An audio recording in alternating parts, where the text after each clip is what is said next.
উফ, এখনো জ্বলছে। তোমাকে এসে থেকেই দেখছি ঘটিতে আঙুল ডুবিয়ে কি হয়েছেটা কি? আর বলবেন না মহারাজ, আমার গিন্নি চলে যাওয়ার পর থেকে তো হাত পুড়িয়ে খাই। আজকে সত্যি সত্যি রান্না করতে গিয়ে হাত পুড়ে গেছে, তাই তো? হ্যাঁ মহারাজ, আপনি একদম ঠিক ধরেছেন। বেশ, বুঝলাম, কিন্তু এখনো গোপাল এলো না।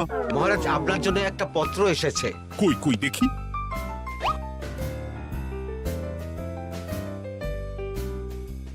ঠিক আছে, তুমি এখন এসো। কিসের পত্র মহারাজ? দাঁড়াও, আগে গোপাল আসুক, তারপর বলছি। এই তো চলে এসেছি মহারাজ। দেখুন, আজকেও দেরি। আপনি কিছু গোপালকে বলেন না বলে লাই পেয়ে পেয়ে গোপাল আপনার মাথার উপরে উঠে গেছে। আমার নাম কি চুল নাকি যে মাথার উপরে উঠবো? আপনিও পারেন বটে। আমার নিজেরটাকেই চুল নেই। বাদ দাও, শোনো, আমি একটা নিমন্ত্রণ পত্র পেয়েছি। পাহাড়পুর রাজ্যের জমিদার বল্লভ নারায়ণ আমাকে নিমন্ত্রণ করেছেন। এ তো বেশ সুসংবাদ মহারাজ। পাহাড়পুর অপূর্ব সুন্দর রাজ্য, আপনি ঘুরে আসুন মহারাজ। না না না না না, আমি একা যাব না, তোমাকেও যে যেতে হবে। আজ বিকেলেই বেরোবো, তুমি জামা কাপড় গুছিয়ে রেখো। এ আমার পরম সৌভাগ্য মহারাজ। এ কি মহারাজ, গোপাল কেন যাবে? আমি কি দোষ করেছি? আমাকেও নিয়ে চলুন। না না না, তুমি রাজ্যের মন্ত্রী, আমি বেশ কিছুদিন থাকবো না, তাই রাজ্যটা তোমাকেই সামলাতে হবে। আচ্ছা আচ্ছা, আপনি তো রানীমাকেও নিয়ে যেতে পারতেন। আমি কোথায় কাকে নিয়ে যাব সেটা আমার একান্তই ব্যক্তিগত ব্যাপার। তুমি বেশি বোঝাতে এসো না মন্ত্রী। বেশ।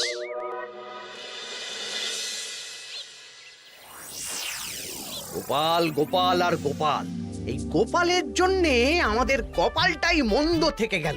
মন্দ না, বলুন বন্ধ থেকে গেল। সব সুযোগ ওই গোপাল পাবে, আর আমাদের বেলা ছাই। আজকেও গোপাল রাজসভায় দেরি করে এলো, তবু বেটাকে মহারাজ কিছু বললেন না। বলবে কি? উল্টে মহারাজই তো গোপালকে ঘুরতে নিয়ে যাচ্ছেন। পাহাড়পুরে গিয়ে ভালো মন্দ আহার করবে গোপাল, আর আমি রাজ্য পাহারা দেব। হ্যাঁ, ঘেন্না ধরে গেল এই জীবনে। গোপাল যতদিন আছে ততদিন কিন্তু আমরা ওই ফুলে ফেপে উঠতে পারবো না। গোপালের যেন 7 খুন মাফ। আমরা তো বানের জলে ভেসে এসেছি। আপনি তো গোপালকে তাড়ানোর অনেক চেষ্টা করেছেন, কিন্তু কিছুতেই কিছু হয়নি। হবে কি করে?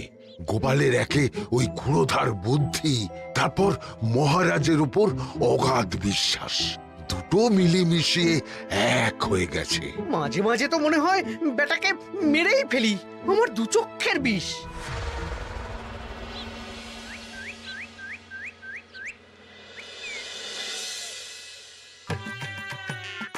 বলছি গিন্নি, কি এত তুমি পোটলায় বাঁধছো বলো তো? এত দূরের রাস্তা, তাই শুকনো খাবার ভালো করে বেঁধে দিচ্ছি। হ্যাঁ, তা কি কি দিয়েছো শুনি? ভিজে চিড়ে দিয়েছি, মুড়ি, নারকোল কুচো, চিনি দিয়েছি। হ্যাঁ, ব্যাস, আর কিচ্ছু দিতে হবে না। আমার সাথে তো মহারাজও যাচ্ছেন। আমি একটু বেশি করে দিয়েছি গো। দূর, সে কথা বলিনি। মহারাজ যাচ্ছেন তো, তাই মহারাজও নিশ্চয়ই রাজবাড়ি থেকে ভালো মন্দ খাবার নিয়ে আসবেন। যে যার নিজের তালে থাকে। কি আর করবো গিন্নি, উদরকে আদর করে যা সুখ তার অন্য কিছুতে নেই। বেশ বেশ, সাবধানে যেও। হ্যাঁ, তুমিও সাবধানে থেকো কিন্তু। আর নাতনি নাতনিগুলো এলে তাদের জানিয়ে দিও যে দাদু বেশ কিছুদিন থাকবে না। ঠিক আছে গো, ঠিক আছে। সাবধানে যাবেন মহারাজ।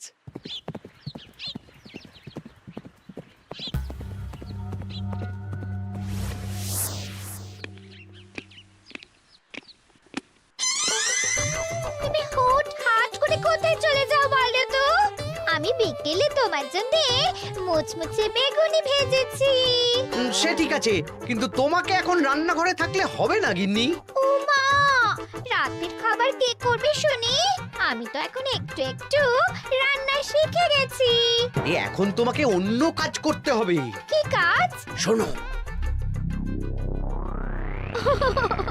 বুঝতে পেরেছো তো? একদম জলের মতো পরিষ্কার বুঝে গেছি। তাহলে আর দেরি না করে যাও।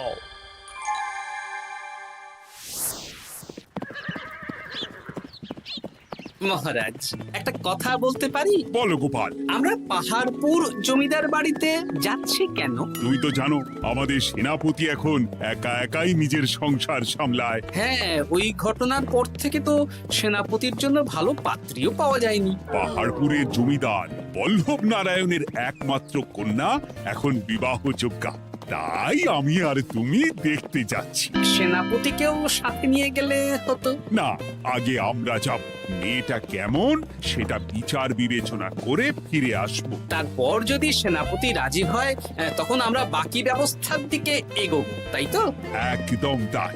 আর তোমার যে ভালো মানুষ চেনার ক্ষমতা আমার জানা আর কেউ নেই, সেই জন্যই তো তোমাকে নিয়ে এলাম। এ আমার পরম সৌভাগ্য মহারাজ।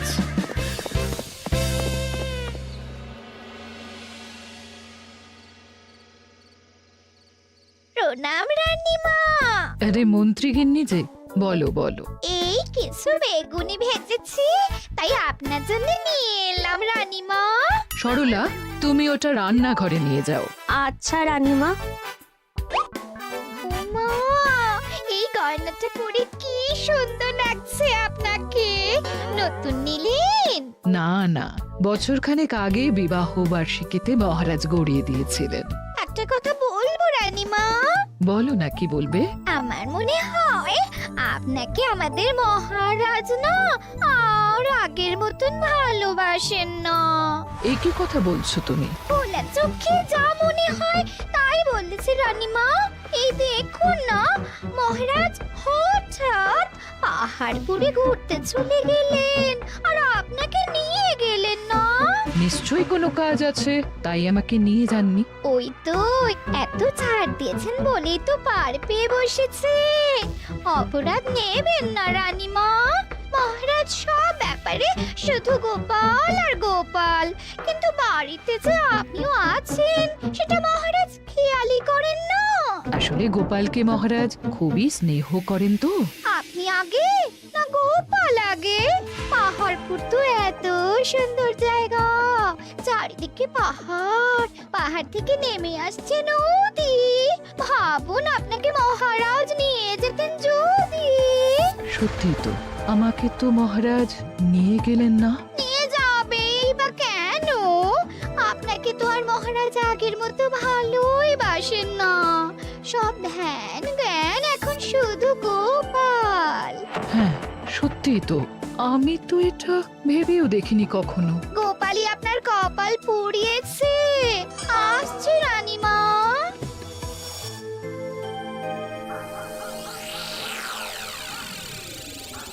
কি গো গিন্নি, আমি যেমন যেমন বলেছি তুমি তেমন তেমন রানীমাকে বুঝিয়েছো তো?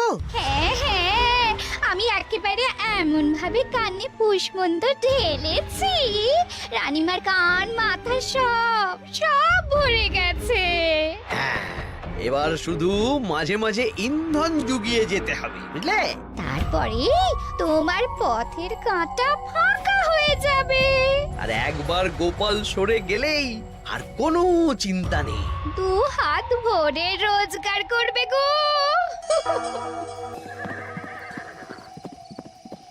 কি কেমন লাগছে যাত্রা? বেশ ভালোই মহারাজ।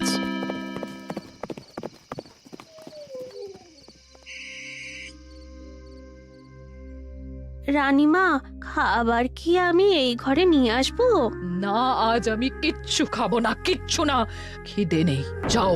এ কি রানীমা, আপনি তো সেই দুপুরের পর কিছুই খাননি। তোমাকে একবার কিছু বললে তুমি বুঝতে পারো না? বলেছি তো আমার খিদে নেই, আমাকে বিরক্ত করো না, যাও।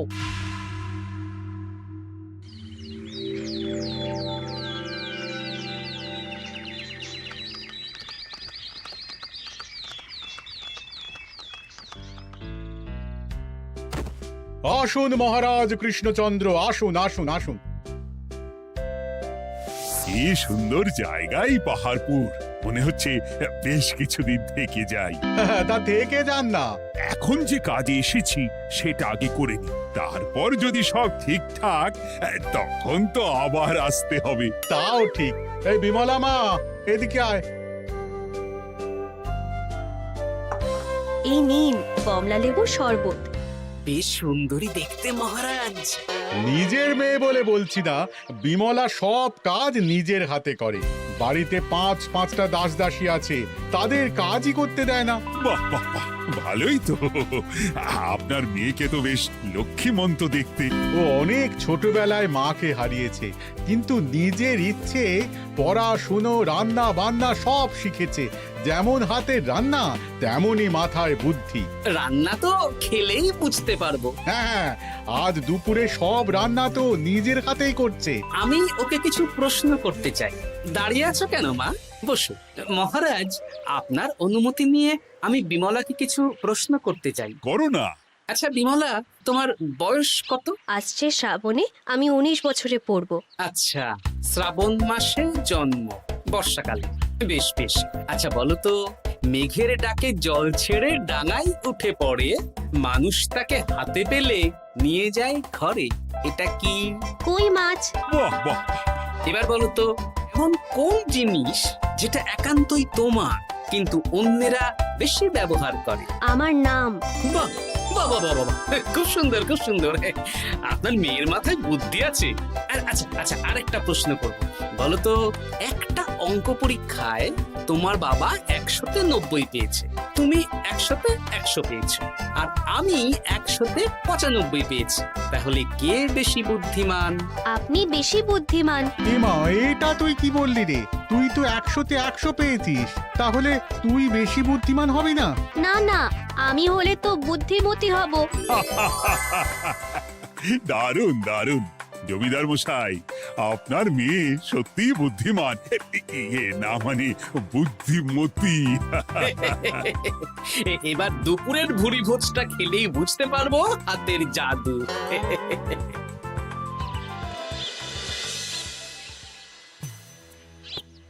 রানীমা, বেলা হয়ে গেছে, এভাবে না খেয়ে থাকবেন না, আপনার শরীর খারাপ করবে। তোমাদের মহারাজ আসুক, তারপরে খাবো।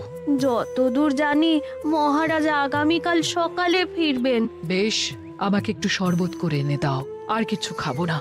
আচ্ছা রানীমা। বুঝলি, আজ পুকুর ঘাটে গিয়ে যা শুনলাম না। কি শুনলে?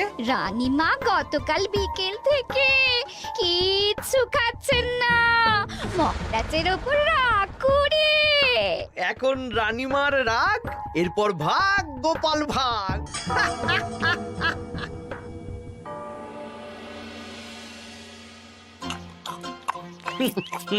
সত্যি বিমলা, তোমার হাতের রান্নার কোনো তুলনা নেই মা। আমাদের সেনাপতি তাহলে আর হাত পুড়িয়ে রান্না করবে না বলছো? সে যদি কর্তাগিন্নিতে রাগারাগি হয় তখন। মা আমার লজ্জা পেয়েছে। তা আপনাদের কোনো আপত্তি নেই তো? কি যে বলেন, আপনার রাজ্যের সেনাপতি বলে কথা। বলছি, বিমলাকে তো আমাদের সেনাপতি দেখলো না, তাহলে? বিমলার একটা তৈলচিত্র আছে, আমি আপনাকে বরং সেটা দেব, আপনি ওনাকে গিয়ে দেখাবেন। সেই ভালো হবে, আমাদের খুব পছন্দ হয়েছে। তাহলে সেনাপতি রাজি হলে আমরা বিবাহের তারিখ চিঠিতে জানিয়ে দেব। আচ্ছা মহারাজ।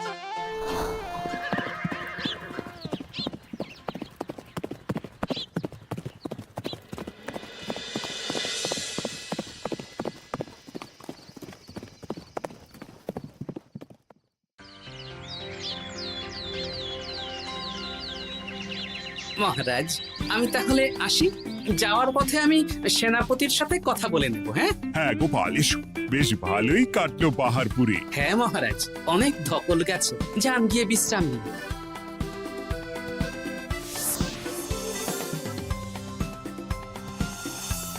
কি সেনাপতি, পছন্দ তো? হ্যাঁ, খুব পছন্দ হয়েছে গোপাল। তোমার চোখ তো দেখছি একেবারে জহুরির চোখ।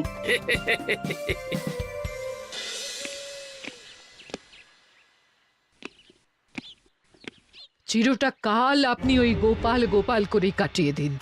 কি হলো? রানীমা গত পরশু থেকে কিচ্ছু খাননি, গতকাল একটু শরবত খেয়েছেন শুধু। কেন, কি হয়েছে? দেখুন মহারাজ, সহ্যের একটা সীমা আছে। আরে, আমার তো কিছুই মাথায় ঢুকছে না। মাথায় শুধু গোপাল থাকলে আমার কথা ঢুকবে কি করে মহারাজ? আপনি আমাকে আর আগের মতো ভালোবাসেন না মহারাজ। এসব কি বলছো রানী? ঠিকই বলছি, আপনি খেয়ালই করেননি যে আমি গলায় আপনার পছন্দের পান্নার হার পরেছি মহারাজ? আরে আমাকে বলার সুযোগ দেবে তো। দেখুন, আপনি পাহাড়পুরে ঘুরতে গেলেন, গোপালকে নিয়ে গেলেন। আমারও মনে হয় কোথাও ঘুরতে যাই মহারাজ। আরে গোপালকে নিয়ে যাওয়ার প্রয়োজন ছিল, তাই নিয়ে গেছি। গোপাল তো আপনার প্রিয়জন, তাই ওকেই আপনার প্রয়োজন। আমি তো কেউ না। দেখো, গোপাল আমার সব বিপদে আপদে পাশে থাকে, তাই ওকে ভরসা করি, সেটা তো তুমি খুব ভালো করে জানো। আজকের পরে হয় গোপাল থাকবে, না হলে আমি থাকবো। না না না, এ হতে পারে না। গোপালকে আমি সরাতে পারবো না, আর কাউকে সরানোর জন্য কোনো কারণ তো চাই। আর কারণ যদি আমি দিয়ে দিই? কি কারণ? আপনি গোপালকে বলবেন আমার সাথে আপনার ঝগড়া হয়েছে। বেশ, তাতে কি? আপনি গোপালকে বলবেন ও যেন আমাকে বলে আপনার কাছে ক্ষমা চাওয়ার জন্য, আর আমি ক্ষমা চাইবো না। ব্যাস, আপনি এই সামান্য কাজটা গোপালকে করতে না পারার জন্য ওকে তাড়িয়ে দেবেন। ওকে মাত্র 7 দিন সময় দেবেন, ব্যাস। ঠিক আছে, আমি এক্ষুনি গোপালকে ডেকে পাঠাচ্ছি। দেখো গোপাল, এখন যদি রানী আমার কাছে ক্ষমা না চায়, তাহলে কিন্তু আমি বাধ্য হব তোমাকে রাজসভা থেকে তাড়িয়ে দিতে। আচ্ছা মহারাজ, বুঝেছি। রানীমা আপনার কাছে ক্ষমা চাইবেন, কিন্তু তার জন্য আপনাকে আমার কথা মতো কিছু কাজ করতে হবে মহারাজ। কি কাজ বলো? বুঝেছেন? হ্যাঁ। না গোপাল, আমি মহারাজের কাছে ক্ষমা চাইতে পারবো না। দেখুন রানীমা, আমার মনে হয় আপনার ক্ষমা চাওয়াই উচিত। পুরুষ মানুষের মন বলে কথা, যদি বেশি দিন আপনি মহারাজের সাথে এরকম তিক্ত সম্পর্ক রাখেন, তাহলে কিন্তু মহারাজের মন অন্যদিকেও চলে যেতে পারে। এমনিতেও কি গোপাল? না, কিছু না রানীমা, শুধু এটুকু জেনে রাখুন, রাজবাড়ির মাঠে বাঁশ বাঁধা হবে। মানে কেন?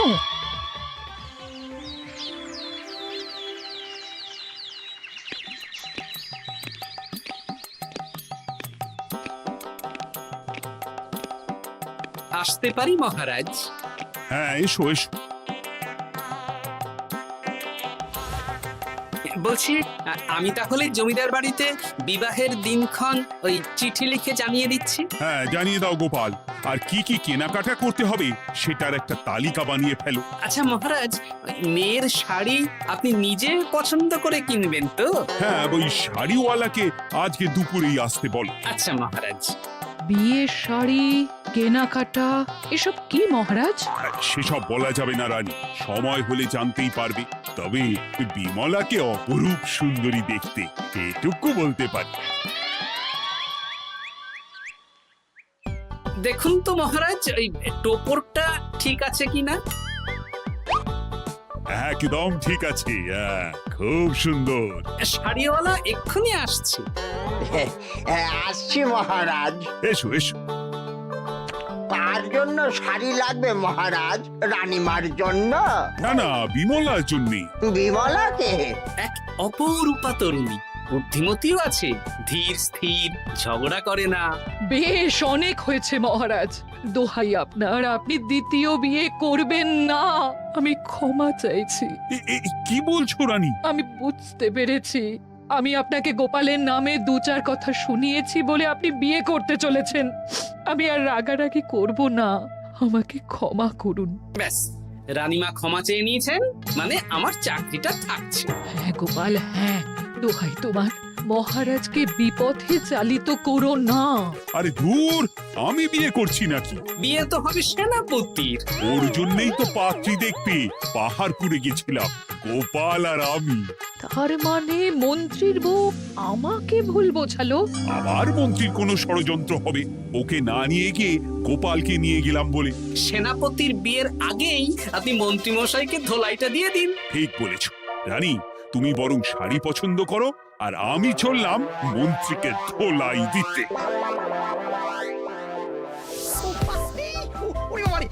তুমি এত নীচ, হ্যাঁ?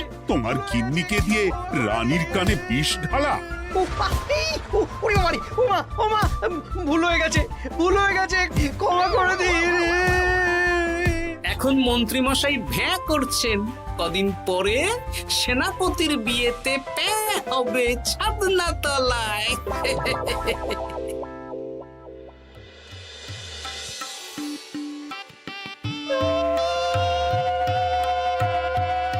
এবার মালা বদল হবে। এবার বুঝবে মালার কি জ্বালা। কি বললে? হ্যাঁ